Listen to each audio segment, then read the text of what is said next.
প্রতিটি অক্ষরের নূর আল্লাহ পাক আমাদের শিরার ভিতরে মাহফুজ করলেন। শুকরিয়া বলি আমিন। সবাই বলুন আউযু বিল্লাহি মিনাশ শাইতানির রাজীম। বিসমিল্লাহির রাহমানির রাহিম। ইন্না ফী খালকিস সামাওয়াতি ওয়াল আরদি ওয়াখতিলাফিল লাইলি ওয়ান নাহার লাআয়াতিন লিউলিল আলবাব। সাদাকাল্লাহুল আযীম। আল্লাহ রাব্বুল আলামিন বলতেছেন, নিশ্চয়ই রাত এবং দিনের পরিবর্তনের মাঝে যারা জ্ঞানবান চিন্তাশীল তাদের জন্য নিদর্শন হয়েছে বলেন সুবহানাল্লাহ। এই রাত আর দিন পরিবর্তন হয়, মাস পরিবর্তন হয়, বছর পরিবর্তন হয়, এটা হচ্ছে আল্লাহ রাব্বুল আলামিনের এক নিদর্শন। সুবহানাল্লাহ। নবীজিকে প্রশ্ন করা হয়েছিল যাদের বর্তমান সম্পর্কে যা কখনো ছোট হয় কখনো বড় হয়, কারণ কি? ইয়াসআলুনাকা আনিল আহিল্লাহ।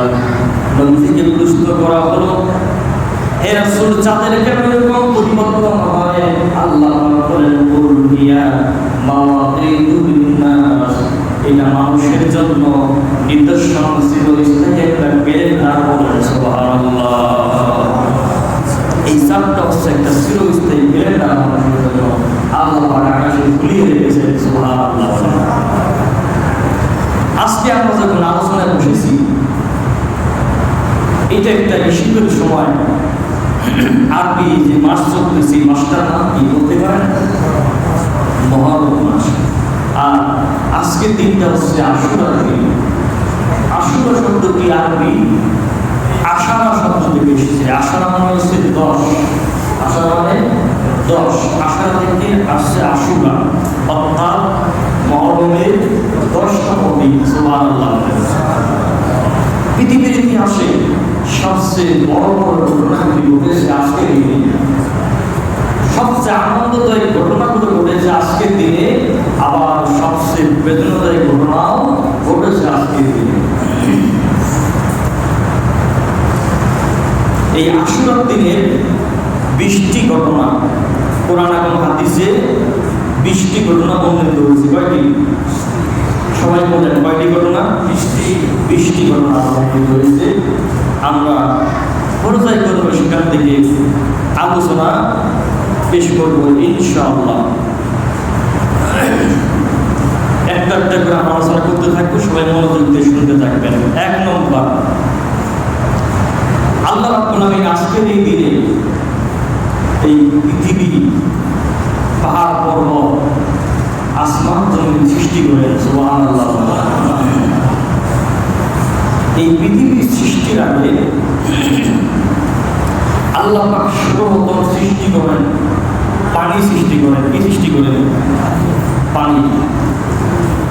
সারা সবকিছু পানি আর পানি। তারপর আল্লাহ পাক সৃষ্টি করেন তার আরশ। সুবহানাল্লাহ বলেন। আল্লাহ রাব্বুল আলামিনের আরশ আজিম পানির উপরে ভাসমান ছিল। আল্লাহ পাক এরপরে সৃষ্টি করেন তার কুরসি। আরশ আর কুরসি কত বড়? 7 আসমান 7 জমিন এক জায়গায় করে আল্লাহর কুরসির সামনে যদি রাখা হয়, মনে করবো যেন একটা মাঠের মধ্যে একটা আংটি পড়ে আছে। সুবহানাল্লাহ বলেন। ঠিক আল্লাহর কুরসির তুলনায় আল্লাহর আরশ এরকম বড়। আরশের সামনে আল্লাহর কুরসিটা একটা আংটির মতো বলা হয়। সুবহানাল্লাহ বলেন। তাহলে কত বড় আল্লাহর আরশ কুরসি! আল্লাহর কুরসি এবার আল্লাহ পাক তৈরি করেন, সৃষ্টি করেন লাউহে মাহফুজ। সুবহানাল্লাহ বলেন। এরপর আল্লাহ পাক সৃষ্টি করেন কলম। কলম সৃষ্টি করে আল্লাহ পাক কলমকে বলেন তুমি লেখো। কিন্তু থেকে শুরু করে ধ্বংস হওয়া পর্যন্ত যা কিছু ঘটবে কলম সব কিছু লিপিবদ্ধ করে লাউহে মাহফুজে সংরক্ষণ করে বলেন সুবহানাল্লাহ।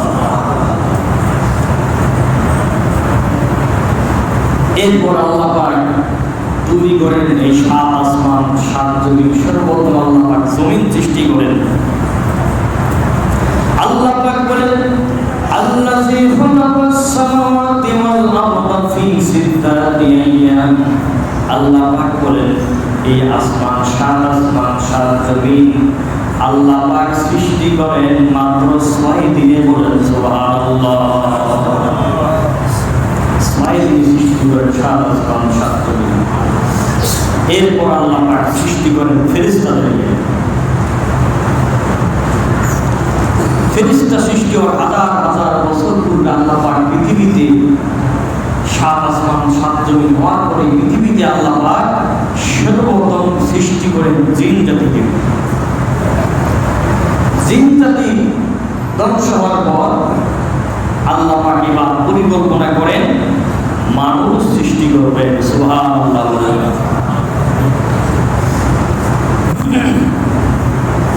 তাহলে আমরা 1 নম্বর জানলাম আশুরার দিন, আজকের দিনের ঘটনা, যে এই দিনে আল্লাহ পাক আসমান 7 আসমান 7 জমিন আর সব কিছু সৃষ্টি করেন আজকের দিনে। 2 নম্বরে আদম আলাইহিস সালামকে, মানুষকে অর্থাৎ আদম আলাইহিস সালামকে আল্লাহ পাক সৃষ্টি করেন আজকের এই আশুরার দিনে। বলেন সুবহানাল্লাহ। আল্লাহর পরিকল্পনা হলো মানুষ তিনি পৃথিবীতে পাঠাবেন। ফেরেশতাদেরকে বললেন ক্বালা ইন্নী জাঈলুন ফিল আরদি খলিফা। সুবহানাল্লাহ। ফেরেশতাদেরকে বললেন আমি পৃথিবীতে মানুষ পাঠাতে চাই, আমার খলিফা পাঠাতে চাই, তোমাদের মতামত কি?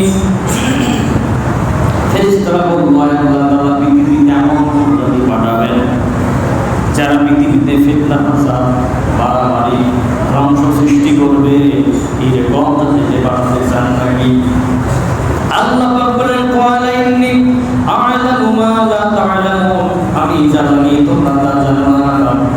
আল্লাহ পাক মানুষ সৃষ্টি করার জন্য, পৃথিবী থেকে মাটি নেওয়ার জন্য সর্বপ্রথম জিবরাইল আলাইহিস সালামকে পৃথিবীতে পাঠালেন। যাও মাটি নিয়ে আসো। মানুষ কিসের তৈরি? মাটির তৈরি। ঠিক না? আল্লাহ পাক আদম আলাইহিস সালামকে মাটি দিয়ে তৈরি করলেন। হযরত জিবরাইল আলাইহিস সালামকে পাঠিয়ে দিলেন পৃথিবীতে। জিবরাইল আলাইহিস সালাম যখন মাটি নেওয়ার জন্য আসলেন, জমিন বলল আমি আল্লাহর কাছে আশ্রয় চাই, তোমার থেকে আশ্রয় চাচ্ছি, তুমি আমার ভিতরে কত সৃষ্টি করবে, তুমি আমার কাছ থেকে মাটি নিয়ে তুমি কত সৃষ্টি করবে, আমি আল্লাহর কাছে আশ্রয় চাচ্ছি। যখন এই কথা বলে মাটি, হযরত জিবরাইল আলাইহিস সালাম মাটি না নিয়ে ফিরে যান আল্লাহর দরবারে। গিয়ে বলেন আল্লাহ তাআলা জমিন তোমার কাছে আশ্রয় চেয়েছে, এই কারণে আমি মাটি না নিয়ে চলে আসছি। এবার আল্লাহ পাক মিকাইল আলাইহিস সালামকে পৃথিবীতে পাঠান। হযরত মিকাইল আলাইহিস সালাম এসে যখন মাটি নিতে যান, তখন পৃথিবী একই কথা বলে, জমিন একই কথা বলে। মিকাইল আলাইহিস সালাম মাটি না নিয়ে আল্লাহর দরবারে ফিরে যান। আল্লাহ পাক এবার সর্বশেষ পাঠালেন মালাকুল মউত। হযরত আজরাইল আলাইহিস সালামকে পাঠালেন মাটি নেওয়ার জন্য। মালাকুল মউত এসে যখন মাটি নিতে চাইল, জমিন একই কথা বলল, তুমি আমার ভিতরে কোনো সৃষ্টি করো না, আমি আল্লাহর কাছে আশ্রয় চাই তোমার থেকে। মালাকুল মউত বলল জমিন শুনে রাখো, আমি আল্লাহ রাব্বুল আলামিনের কাছে আশ্রয় চাই তোমার থেকে খালি হাতে ফিরে যাওয়া থেকে। বলেন সুবহানাল্লাহ। আমি খালি হাতে ফিরে যাওয়া থেকে আল্লাহর কাছে আশ্রয় চাই। মালাকুল মউত জমিন থেকে মাটি নিলেন, পৃথিবীর বিভিন্ন জায়গা থেকে বিভিন্ন ধরনের মাটি সংগ্রহ করলেন। কালো মাটি, সাদা মাটি, লাল মাটি। এই জন্য পৃথিবীর মানুষের রং বিভিন্ন রকম হয়ে থাকে, কালো সাদা পাই কিনা বিভিন্ন ধরনের হয়, কারণ পৃথিবীর বিভিন্ন রকমের মাটি মালাকুল মউত সংগ্রহ করেন। সবগুলো নিয়ে আল্লাহ রাব্বুল আলামিনের কাছে যান।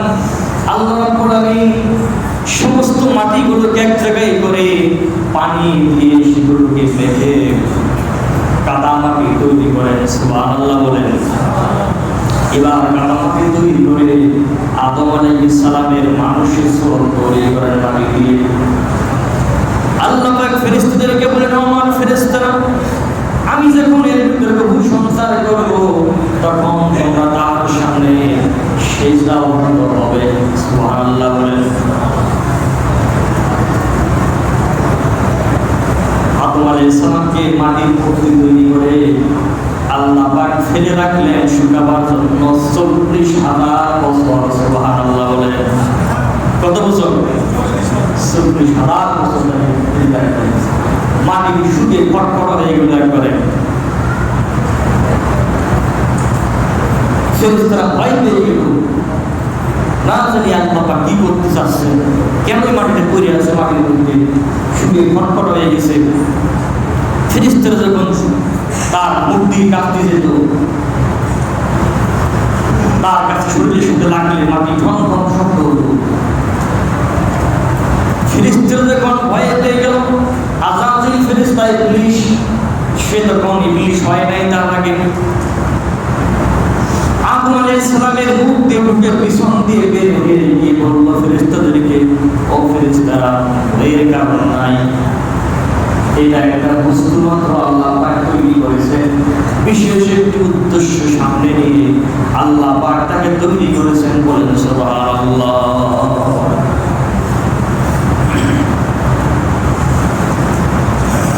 এবার আদম আলাইহিস সালামকে আল্লাহ পাক তৈরি করলেন, তার ভিতরে রূহ সঞ্চার করলেন। যখন প্রথম তার রূহটা তার কপালে প্রবেশ করানো হলো, তিনি সুস্থ অবস্থায় থেকে একটা হাসি দিয়ে আলহামদুলিল্লাহ বলে মারহাবা বলেন, সুবহানাল্লাহ। আল্লাহ পাক বলেন, ইয়া রাহমাতুল্লাহ, তোমার রব তোমার প্রতি রহমত করুন, সুবহানাল্লাহ বলেন। এবার আল্লাহ পাক আদম আলাইহিস সালামকে বলেন, আদম যাও ফেরেশতাদের কাছে যাও, তারা কি বলে তাদের কাছ থেকে তুমি শোনো। হযরত আদম আলাইহিস সালাম ফেরেশতাদের কাছে গিয়ে সালাম দিলেন, আসসালামু আলাইকুম ওয়া রাহমাতুল্লাহ, সুবহানাল্লাহ বলেন। ফেরেশতারা আদম আলাইহিস সালামের জবাব দিলেন, ওয়া আলাইকুম আসসালাম ওয়া রাহমাতুল্লাহি ওয়া বারাকাতুহু, সুবহানাল্লাহ বলেন। আল্লাহ পাক বলেন, আদম শুনে রাখো, কিয়ামত পর্যন্ত তোমার সন্তানদের পারস্পরিক মত বিনিময় করার জন্য এই বাক্যটা বিনিময় করবে, বলেন সুবহানাল্লাহ।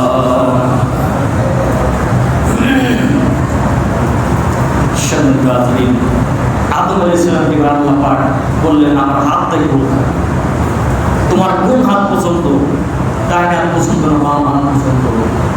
আদম আলাইহিস সালাম বলেন, আল্লাহ তাআলা, আপনার তো দুই হাতই বরকতময় হাত, তবু ডানাটা আমার কাছে বেশি পছন্দ। আল্লাহ পাক ডানার কথা শুনে খুলে ধরলেন, দুনিয়া সৃষ্টি পর্যন্ত সমস্ত মানুষের রূপগুলো আল্লাহ পাক তার সামনে দেখালেন, সুবহানাল্লাহ বলেন। দেখলেন তার মধ্যে কিছু রূপ নূরময়, নূরে চকচক করতেছে, তার মধ্যে একটা রূপ সবচেয়ে বেশি দমদম করতেছে। আদম আলাইহিস সালাম জিজ্ঞেস করে, আল্লাহ তাআলাকে কার রূপ? বলে, এটা তোমার সন্তান দাউদ আলাইহিস সালামের, সুবহানাল্লাহ বলেন। আদম আলাইহিস সালাম তাকিয়ে দেখলেন সবার হায়াত দেখা গেল, কে কত বছর বাঁচবে। দাউদ আলাইহিস সালামের হায়াত দেখা মাত্র 60 বছর। আদম আলাইহিস সালামের হায়াত 100 বছর আল্লাহ দিয়েছেন, 1000 বছর দিয়েছেন। আদম আলাইহিস সালাম বলেন, আল্লাহ তাআলা, আমার 1000 বছর হায়াত থেকে 40 বছর আমি আমার সন্তান দাউদকে দিলাম, এই 40 বছর দিয়ে আপনি তার 100 বছর পূর্ণ করে দিলেন। আল্লাহ পাক তার দোয়া কবুল করলেন, আর দাউদ আলাইহিস সালাম হায়াত 100 বছর করা হলো। দুনিয়ায় আসার পরে যখন আদম আলাইহিস সালামের বয়স 60 বছর হয়, তখন মালাকুল মউত তার জান কবজ করার জন্য আসে। তখন তিনি বলেন যে, না, আমার তো বয়স এখনো পূর্ণ হয়নি, 1000 বছর, আরো তো 40 বছর বাকি আছে। মালাকুল মউত বলেন যে, না, আপনি তো 40 বছর হায়াত আপনার সন্তান দাউদকে দিয়েছেন। তিনি বলেন যে, না, আমি দেইনি, অর্থাৎ তার মনে নাই, ভুলে গেছে। সেখান থেকে এই শুরু হলো তার সন্তানদের ভুলে যাওয়া, সুবহানাল্লাহ বলেন। সেই দিন থেকে আল্লাহ পাক বলতে হবে, যত কথা বলা হবে সব কিছু লিখে রাখতে হবে। সুবহানাল্লাহ বলেন। লিখে রাখার সিস্টেমটা সেদিন থেকে শুরু করে দিতে পারে মানুষ, বলে গিয়ে লেখা থেকে মনে পড়ে। আদম আলাইহিস সালামকে যেদিন তৈরি করা হয় সেই দিনটা ছিল আজকের এই দিন, আশুরার দিন। বলেন সুবহানাল্লাহ। 3 নম্বর, আদম আলাইহিস সালামকে জান্নাতে প্রবেশ করানো হয় আজকের এই দিনে, আশুরার দিনে। আশুরার দিনে আদম আলাইহিস সালামকে জান্নাতে আল্লাহ পাক প্রবেশ করালেন। সেখানে তার সঙ্গী হিসেবে তার স্ত্রী মা হাওয়াকে তৈরি করে জান্নাতে দিলেন থাকার জন্য। সে কথা আল্লাহ পাক কোরআনুল কারীমের ভিতরে উল্লেখ করেছেন। সুবহানাল্লাহ বলেন। আল্লাহ পাক বলেন, কুলনা ইয়া আদামু সুবহানাকা ওয়া যাওজুকাল জান্নাহ। সুবহানাল্লাহ বলেন। হে আদম, তুমি আর তোমার স্ত্রী জান্নাতে বসবাস করো। কথা কোরআন শরীফে আছে না নাই? কি বলেন, কোরআনে আছে না নাই? মহরমে আলোচনা তো অনেক শুনছে, মনে হয় এইভাবে দলিল ভিত্তিক আলোচনা এর আগে শুনেন নাই। কি বলেন, শুনছেন? দলিল ভিত্তিক আলোচনা চলতেছে, প্রত্যেকটা ঘটনার পিছনে আমি কোরআনে আয়াত করতেছি, শুনতে থাকেন, কাজে লাগবে ইনশাআল্লাহ। সময় তো যদি কম হয়ে গেছে, নামাজের সময় যদি নিকটবর্তী হয়ে গেছে, আমরা নামাজের পরে আমি কথা আলোচনা করা যাবে। কিন্তু আমাদের সবাই এখানে এই সমাজের মুসল্লি না, ঠিক কিনা? অনেকে বাইরে করে থাকতে পারে, যাদের প্রয়োজন আছে বাইরে তাদের কাছে যাওয়া। যে কারণে আমরা নামাজ পাকে পড়ে নিব, তারপরে আমাদের মধ্যে প্রয়োজন করে নামাজের পরে যদি সুযোগ হয় আমরা কিছু কথা বলি, আমরা দোয়া করে আয়োজন থেকে। আমরা 3টি বিষয় আলোচনা করেছিলাম, তাই না? 3 নম্বর, বৃষ্টি ঘটনা বলেছিলাম, যা আশুরার দিনে মোট 20টি ঘটনা হয়েছে। তার মধ্যে আমরা 3টি আলোচনা করেছি। যে 3 নম্বরে আদম আলাইহিস সালামকে জান্নাতে প্রবেশ করানো হয়। 4 নম্বর ঘটনা হচ্ছে আল্লাহ তাআলা আদম এবং হাওয়া আলাইহিস সালামকে পৃথিবীতে পাঠিয়ে দেন যেই দিন, সেই দিনটা ছিল আজকের দিন, আশুরার দিন। বলেন সুবহানাল্লাহ। আল্লাহ রাব্বুল আলামিন কোরআনুল কারীমের ভিতরে উল্লেখ করেছেন, আদম এবং হাওয়াকে ডাক দিয়ে বলেছেন, কুলনা হাবিলু মিনহা জামিআ ফাইম্মা ইয়াতিয়ান্নাকুম মিন্নি হুদা ফামান তাবিআ হুদায়া ফালা খাউফুন আলাইহিম ওয়ালা হুম ইয়াহজানুন। সুবহানাল্লাহ বলেন। আল্লাহ পাক বলেন, আদম হাওয়া তোমরা দুইজন পৃথিবীতে নেমে যাও, নির্দিষ্ট কাল পর্যন্ত অপেক্ষা করো। আর আমাদের মধ্য থেকে যারা আমার এই কোরআনের বিধানকে যারা অনুসরণ করবে, শুনে রাখো তাদের জন্য কোনো ভয় নাই, কোনো চিন্তা নাই। বলেন সুবহানাল্লাহ। এই যে আদম হাওয়া পৃথিবীতে যেদিন নেমে আসলেন, সেই দিনটা ছিল আজকের দিন, আশুরার দিন। 5 নম্বর, নূহ আলাইহিস সালাম মহাপ্লাবনের ঘটনা আলোচনা করেছি আমরা 2-3 শুক্রবার আগে আলোচনা করেছিলাম। নূহ আলাইহিস সালাম যে 40 দিন পর্যন্ত পৃথিবীতে সারা পৃথিবীতে ভ্রমণ করেছিলেন, যেই দিনে মহাপ্লাবন থেকে পরিত্রাণ করে যদি পাহাড়ে নেমেছিলেন, সেই দিনটা ছিল আজকের দিন, আশুরার দিন। বলেন সুবহানাল্লাহ। 6 নম্বর, ইব্রাহিম আলাইহিস সালাম। ইব্রাহিম আলাইহিস সালাম যখন পৃথিবীতে আসেন, পৃথিবীতে ছিল এমন একটা যুগ, মূর্তি পূজার সময়। তার পিতার নাম ছিল আজর। সে প্রতিমা তৈরি করত, মূর্তি তৈরি করত। ইব্রাহিম আলাইহিস সালাম যখন নতুন দিনের দাওয়াত দিলেন, ইসলামের দাওয়াত দিলেন, তখন তার দাওয়াত তার নিজের বাপও গ্রহণ করল না। তিনি মূর্তির বিরুদ্ধে বলেন। একদিন এক পূজার দিনে অনুষ্ঠান হবে, পূজা হবে। ইব্রাহিম আলাইহিস সালামের জাতির লোকেরা তার বাপ বলল যে, দেখো ইব্রাহিম, তুমি তো হয়েছে এমন এক বলবি মানুষ, তুমি তো আমাদের এই আনন্দ বুদ্ধি গান বাজনা এগুলো যাও না, আজকে আমাদের বাৎসরিক মেলা, তুমি আসো, এসে দেখো কেমন আয়োজন হয়, কত ধরনের ড্যান্স হবে, ড্যান্স আছে না বিভিন্ন ধরনের, বেলের ড্যান্স, ব্রেক ড্যান্স, কত ধরনের ড্যান্স আছে না নাই, কত ধরনের ড্যান্স আপনারা একবারে আসো। যখন তাকে এই কথা বললো, তিনি চিন্তা করলেন, একটা কৌশল অবলম্বন করলেন। তিনি বললেন আমি অসুস্থ। আসলে তিনি সুস্থ ছিলেন, বলেছে অসুস্থ। প্রশ্ন হতে পারে যে হুজুর, আমরা সাধারণ পাবলিক, আমরা মিথ্যা কথা বলতে পারি, তিনি নবী হয়ে কেমন করে মিথ্যা কথা বলেন, প্রশ্ন আসতে পারে কিনা। দেখেন, আপনাকে কেউ জিজ্ঞেস করলো ভাই কেমন আছে, আপনি বললেন যে ভালো নাই। কেন? হাই প্রেশার, ডায়াবেটিস, পেট ব্যথা, কোমর ব্যথা, মাথা ব্যথা, ভালো নাই, অসুস্থ।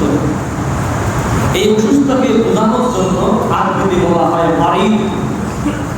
আরবিতে বলা হয় মারিদ, আমি অসুস্থ। আবার জিজ্ঞেস করলো যে ভাই কেমন আছে, ভালো নাই। কেন?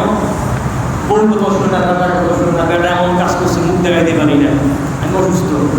এটাকে বোঝানোর জন্য বলা হয় সাথী। আল্লাহ নবী ইব্রাহিম আলাইহিস সালাম তিনি কখনো মিথ্যা কথা বলতে পারেন না। গোটা জাতি যখন মূর্তি পূজায় লিপ্ত, তার বাপ থেকে শুরু করে বাদশাহ সবাই এমন একটা মূর্তি পূজায় লিপ্ত জাতিকে দেখে আল্লাহ নবী ইব্রাহিম আলাইহিস সালাম তিনি মানসিকভাবে সুস্থ থাকতে পারেন না। ঠিক কিনা? তিনি মানসিকভাবে সুস্থ ছিলেন, সেটাই হয়েছে। সবাই চলে গেছে মূর্তি পূজায়, বাড়িতে কেউ নাই। কিতাবের ভিতরে পাওয়া যায় পারত যখন বলছে সুস্থ, তখন বলতে ঠিক আছে, থাকা বলে বাড়িতে বুঝতে হবে না, বাড়িতে তিনি একাই। আর কিতাবের ভিতরে পাওয়া যায় আরেকজন বাড়ির বুড়ি ছিল, যার হাত নাই, পা নাই, পঙ্গু টাইপের, এরকম একটা বুড়ি ঘরের মধ্যে ছিল। ইব্রাহিম আলাইহিস সালাম চিন্তা করলো যে মূর্তিটাদের যে ঘর আছে, মূর্তির ঘর, সেখানে অনেকগুলো মূর্তি সাজানো, তারা এই বুঝে করে ইব্রাহিম আলাইহিস সালাম ঘরের মধ্যে ঢোকার চেষ্টা করে, কিন্তু সুযোগ পায় না। সবাই তাকে চোখে চোখে রাখছে, সবাই দেখে শুনে রাখবে, তো আমাদের ধর্মবিদ্বেষী মুরব্বী, সুতরাং এই মুরব্বী যেন কখনো ঘরে ঢুকতে না পারে। ইব্রাহিম আলাইহিস সালাম চিন্তা করলো এবার সুযোগ আছে, যেহেতু সবাই চলে গেছে, বাড়িতে কেউ নাই, আস্তে করে ঘরের মধ্যে ঢুকছে। ঘরের মধ্যে ঢুকে দেখি ঘরের মধ্যে মূর্তির সামনে কলা দেওয়া, বই দেওয়া, বিভিন্ন ফলমূল দেওয়া। ইব্রাহিম আলাইহিস সালাম কাছে গিয়ে ডাক দিলেন, আল্লাহ তাআলা বলুন, তোমরা খাও না কেন? খাও, তোমাদের সামনে কিছু খাবার থাকে, খাও না কেন? তোমাদের কি হয়েছে? যখন প্রশ্ন করে খায়ও না, কথাও বলে না, কি হয়েছে তাও বলে না, ইব্রাহিম আলাইহিস সালাম মাথা গরম হয়ে গেছে। এক মাস থেকে মূর্তি বানানো শুরু হয়েছে। এই যে বাড়ির ঘরের মধ্যে যে বুড়ি আছে, এই বুড়ি ঘরের মধ্যে থেকে শব্দ শুনে খালি আমার কি রে, ঘরের মধ্যে শব্দ করে কি? এই বুড়ি আমার দিয়ে জ্বালানা তার দিয়ে ইব্রাহিম আলাইহিস সালাম মূর্তি সব মিলে দিতে। সবচেয়ে বড় মূর্তি যেটা, এটা যখন ভাঙতে গেছে, আল্লাহ পাক বলে তোমার মূর্তি লেগে ভাঙবো না, মাথা গরম করে ভাঙবো না, তুমি তোমার কুড়েলটাকে বড় বড় গানের মধ্যে আটকে রাখবো। যখন মেলা শেষ করে, পূজা শেষ করে সবাই বাড়ি ফিরে আসছে, এই বুড়ি তো রাম রাম রাম শুরু করে যে তোমরা তো মেলায় গেছো, আনন্দ বুদ্ধি করতেছে, যাই ঘরের মধ্যে অবস্থা খারাপ, সব করে দৌড়ছে ঘরের মধ্যে, রাম রাম করে ঘরে ঢুকছে সবগুলি, যায় দেখি মূর্তি সবগুলি মাথা ভাঙা, ঠ্যাং ভাঙা, পাও ভাঙা, এক টাকা হয়ে আছে। তখন ইব্রাহিম আলাইহিস সালামকে জিজ্ঞেস করলো যে তুমি ভাঙছো নাকি? সে বললো যে না। আমাকে জিজ্ঞেস করো কেন? আমি ভাঙছি কি ভাঙছি না, আমি তো বলবো কেন তোমার দিকে? তুমি জিজ্ঞেস করো, বড় মূর্তি যেটা আছে ওটাকে জিজ্ঞেস করে দিতে পারো, তোমার তো সবচেয়ে বড় গরু, আমাকে জিজ্ঞেস করো। ইব্রাহিম আলাইহিস সালাম বললো, যদি যখন এই কথা বলতো তারা বলতো শুধু কথা বলতে পারে না। ইব্রাহিম আলাইহিস সালাম বললেন, কথা বলতে পারে না, তাহলে তো পূজা কেন করবো না?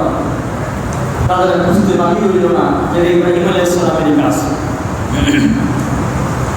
তখন তারা বুঝতে পারল ইব্রাহিম আলাইহিস সালামের কাজ। ইব্রাহিম আলাইহিস সালামের মৃত্যুদণ্ড জারি করলো, তাকে আগুনে পোড়া দেওয়া হবে। ইব্রাহিম আলাইহিস সালামকে আগুনে পোড়া দেওয়া হলো। 40 দিন পর্যন্ত আগুন চলতে থাকলো। 40 দিন পর্যন্ত আগুন চলতে থাকলো। লোকজন দেখতেছে উপর থেকে যে আগুন চলে, কিন্তু ইব্রাহিমকে পুড়ে না। লোকজন আগুনকে ডাক দিয়ে বলে, আগুন তোর জ্বালানোর শক্তি কমে গেছে নাকি?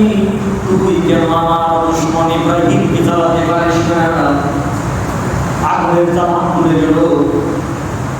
আগুন ডাক দিয়ে বলল, নমরুদ, আমার ভিতরে জ্বালানোর শক্তি আছে কি নাই যদি পরীক্ষা করতে চাস, নমরুদ তুই নিজে আয়, তোরে দেখাই দেই।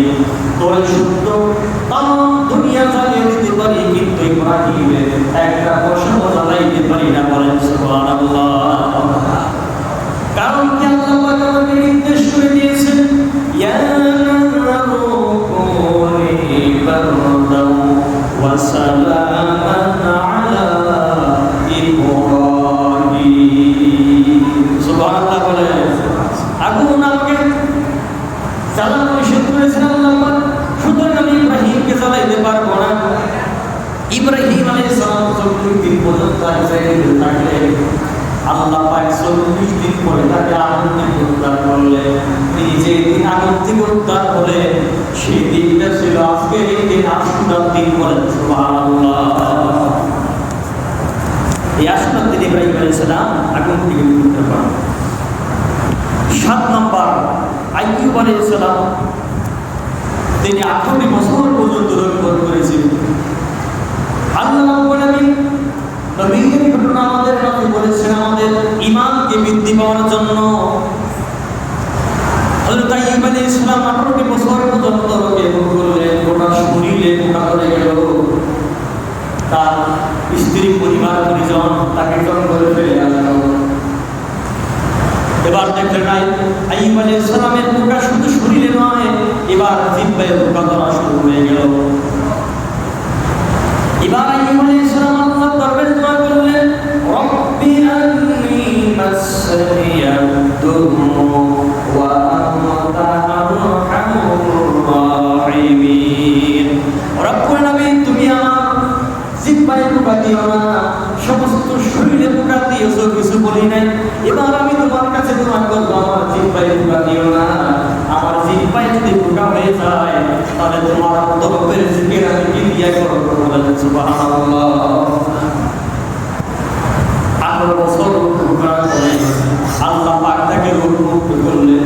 তার স্ত্রী, পরিবার, পরিজন আর সম্পদ সব কিছু ফেরত দিয়ে দিলেন। বলেন সুবহানাল্লাহ। আইয়ুব আলাইহিস সালাম যেই দিনে রোগ থেকে মুক্তি লাভ করলেন, সেই দিনটা ছিল